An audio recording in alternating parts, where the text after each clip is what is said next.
All right, guys, this is number 7, yes, in our series of 12 days till Christmas. Yes, the event that set in motion the plan of redemption, the birth of Jesus Christ himself, our Savior, the greatest gift to mankind. Have you noticed how in the biblical account relating to the birth of Jesus, anything before, during, and after, there were dreams that changed the course of history / of the different events taking place? For example, when you go to Matthew 1:20, you see Joseph being approached by an angel in a dream to let him know, hey, it's okay, she's pregnant, but this is from God. Don't leave her, stay with her, marry her. So we also have the Magi, chapter 2 of Matthew, verse 12, where they had already come and approached Herod and the different religious leaders. They came along asking for the one that was supposed to be born king of the Jews. So Herod, trying to pretend that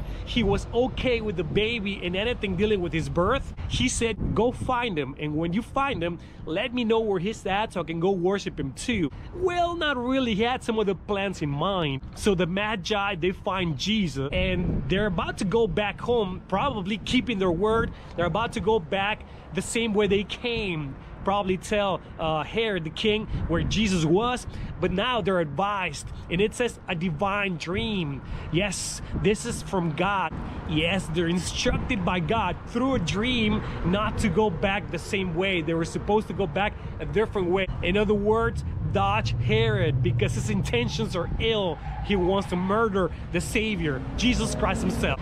Then we have Matthew 2:13, Joseph and Mary themselves, where they're warned. After the whole dealio with the Magi and Herod, Joseph and Mary, they're warned to flee Bethlehem to go to Egypt. And this is done through a dream as well.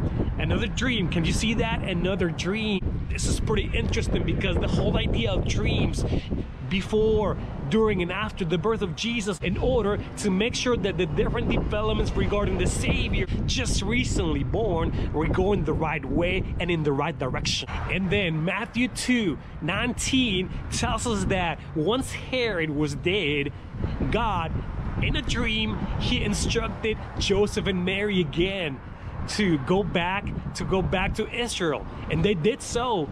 As they got to Israel, again, verse 22 tells us that another dream came, and they were told more specifically, you know what? Go to Nazareth instead. Just go to Nazareth. Hence, we know Jesus of Nazareth because that's where he grew up.